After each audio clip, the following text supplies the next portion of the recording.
Hola, chico. What's up, brother? I don't think that's how you say what's up in Spanish, but I'm doing well. How are you, Sam? I'm good, man. I'm excited for this Fortitude in 15. I think you picked a really good topic for us to talk about today, and you tweeted about it as well. So I'm looking forward to discussing it with you. Anytime something comes onto your Twitter, Parker, it's most certainly insightful. You So think? let's You really discuss. think? I do. Why don't you share it with us, man? It's funny. Share it with the Like, nation. I haven't been living up to my one tweet a day motto that I've been living by, but, I feel as if I tweet, people want to like it. In this case, no one liked my tweet, which is quite disheartening, but that's why I have a podcast so I can talk about it and back it up. So my tweet is the following. It was a thread. It was three tweets because Twitter has like the maximum limit, 160 characters. So I said, periods of silence during a meeting actually make the meeting much more productive. People are afraid of silence because it feels like a waste of time. They try to talk to fill those awkward moments. And most of the time, it's all fluff, providing little to the conversation.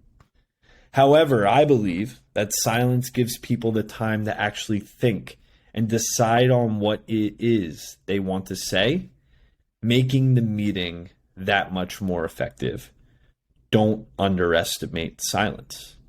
So I figured when we were talking before this, Fortitude 15, what we were going to talk about today, we can talk about the idea of silence and how actually special silence is. And, we can talk about it in terms of work, but I think the topic of today is just thinking through, we try to always counter silence with fluff or talk or social media or internet or entertainment because silence is awkward. We don't, as people, really know what to do with it.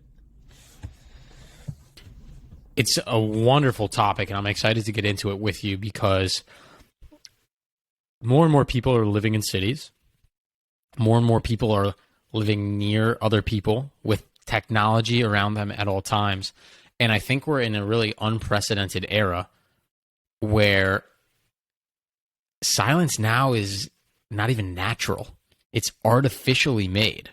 With what, headphones? So, Just like putting on headphones? yeah, man. Noise canceling headphones. We're trying to get white noise machines while we sleep. We want a meditation app that coaches us through shutting out all the noise, right? Like, even silence has to be created right now, artificially. And I think that's tough as more and more people are living in cities and places where they can't, I don't know, take a hike in nature or go be in a library that's dead quiet by themselves. We're missing that type of reflection. And I think it's, subconsciously on purpose, right? Thinking and being alone with your own thoughts and having to be introspective, or not even introspective, but just deal with the shit that's going on in your head. That's not easy for a lot of people, myself included. So we procrastinate. We fill the void. We stimulate our minds in other ways. Like, I can't even eat lunch just looking out my window. I throw something on the computer and I watch like an episode of Netflix while I eat my sandwich, right? Like, I don't even take that time to just sit and not have to stare at a screen, which I do all day. So stimulation it's almost all the been time. embedded. Yeah, we're fully stimulated. And if it's not enough to be stimulated with one thing at a time, humans, for some reason, love to multitask and not only have one screen up or one conversation going, but be doing two other things in the background. Being silent and being still seems to be really difficult for our generation. And I wonder, Parker, I'm not a scientist, so we're going to have to get someone on to talk about this. I wonder if, of course, technology is having an impact, but I wonder if, conditions like ADD or ADHD or things of that nature were as big in like the 50s. Maybe undiagnosed because people didn't really know how to dish it out. But like, I wonder if our grandparents' generation, a lot of them, like in the same amount of numbers that we're seeing it now, had those conditions as well. I don't know. I guess I'm just curious. I don't know. I'm not a scientist, but I've like feel like I've read parts of like the internet. You can read whatever you want on the internet, right? It's like go to Reddit and you can literally read whatever. But what I'm saying, Parker has read parts of the internet. dude, I've read parts of the internet that I don't want to share on this podcast. I'll tell you that. It's a Whoa. Well, there's just crazy, like, dude, Reddit alone, it's a crazy place. Like anything goes. Dude, And McPartland's been teaching me all about Reddit. I have no idea how big Reddit was. I but ask many questions to Reddit, and I get many of my answers from Reddit. When I buy something, you know, I spend a lot of money on it, Reddit. When I want to learn about something, new food, Reddit. New place, Reddit. Advice from my girlfriend, Reddit. Everything, Reddit. There's a lot there. But I feel like sugar intake in our body over the last 30 years, you know, our diet has contributed to what you're talking about. But I ain't no scientist. I ain't no nutritionist. I just feel like that may be a little bit correlated. I think the reason I tweeted this earlier today, I was sitting in a meeting and it was a 30-minute meeting, and I literally didn't think there was 20 seconds of just pure silence where you would think really, really smart people get together, they talk, they brainstorm, they problem solve. But where was the time to actually critically think? Take a step back and think about what was just said. We're always so reactive to what someone else says, and then we feel as if we have to then go talk right away. Because like I said, silence is awkward, and it feels like we're being less productive. But then I think back to my time in AP Literature in high school, and my teacher would sit there. He'd ask a really deep question. Everyone in the class would have no idea what to say. And he would say simply, I'll wait. Silence is fine. And there were moments where we would literally sit in class, bro. I'm not kidding you, for like 5 minutes, 6 minutes, 7 minutes, with nothing said. And I think back to that, and I'm like, in that moment, I'm like, God, this guy, man, what is he doing? Like, isn't a teacher supposed to, like, project the conversation? But in reality, I look back at him now, I'm like, he's brilliant. The fact, like, everyone's thinking, and if there's nothing to be said, then nothing has to be said. Let people think. And if they have to say something, then we'll go with that. We're in a day and age where we have 30-minute meetings. We have to fill the 30 minutes. The full 30 minutes with talk, fluff, because it's a full 30-minute meeting. And then when the meeting's at 30 minutes, okay, everyone have a good day. It's just an interesting thing I've noticed, you know? It's actually so funny because, like, it's a great point about the working world. When we're working on something and there's a problem, right? In a natural situation, you sit in the room and you talk about it and you brainstorm until you solve the problem. Now in this like work from home corporate environment, it's 30 like, minutes. No, we're not going to stay on until we solve the problem. We're going to stay on because Sally Joe decided this meeting was 30 minutes long instead of 3 hours like it should be, right? It's like, it's so funny how we handle those things. I want to bring it back to work in a different way though, Parker, with something that I've noticed with the people that I look up to the most in the work environment, those partners, those bosses who, when they speak, you listen. And I think there's a reason for that. And I've noticed this. I don't know if you've seen this in some of your leaders as well. So when some of our head honcho, really high up guys and gals come on a call and someone, you know, the people will be talking, filling that silence, like you said, nonstop. And then someone will say, well, hey, boss, what do you think? And instead of jumping right in, I love it because most of these bosses just stop and sit for 5-10 seconds and then go.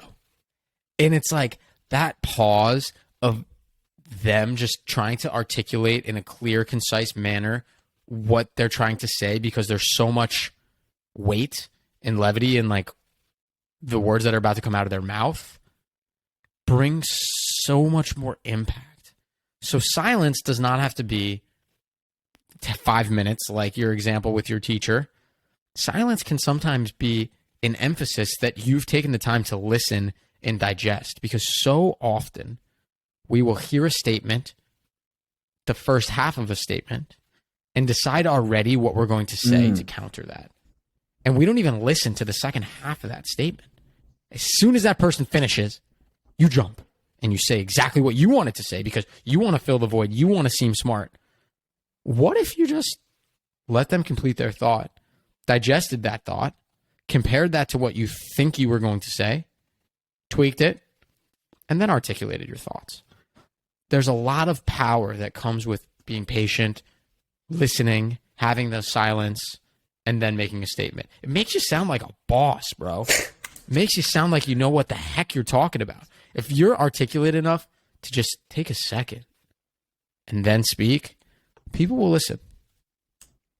Yeah. This is such an interesting thing, and it's such an unconscious way that I think people go about the day. We're reactive. We're so reactive in everything we do. And taking that time to think, come up with an articulate thought, and then speak back is almost like not the norm, I feel like. I mean, yeah, people are really good at thinking on their feet, critically thinking, fast paced, back and forth, you know? Like, you think about that in business, it's like, whatever. But I totally agree with you. There's something about taking a moment, holding that suspense, as I'm doing right now, slowing down, and getting across a very direct point and minimizing the fluff that goes into a conversation, because there's a whole lot of that happens. And I'm not saying it's a bad thing. I'm just saying that if we're talking about being efficient and having good conversation, maybe we can be a little bit more self-aware of the fluff we put into conversations and the silence we leave out. Ooh. Well said. Jesus Christ. I'm like, bro. Whew. Dang, son. I was like, dang. All right. Well, tweet I'm that done. shit, man. I'm done. Everyone, Elevation Nation, I'm retiring. I love it. Well, Parker, I know that was a pretty powerful perspective, but I got a quote. Do you have a quote? Yeah, I got a quote. You'd like to share with the people? Yeah. Ooh, wonderful. I like this one. Ooh, I don't know. There's so many quotes on this. Like, oh, Jesus.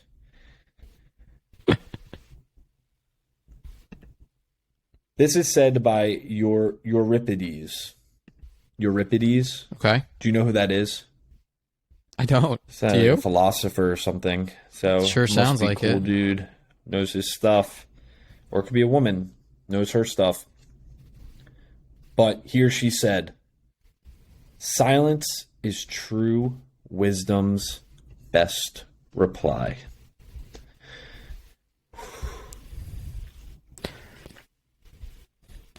If only that was the truth in today's day and age. Could you imagine just the way I think about that is like you're in an interview. Someone asks you a question.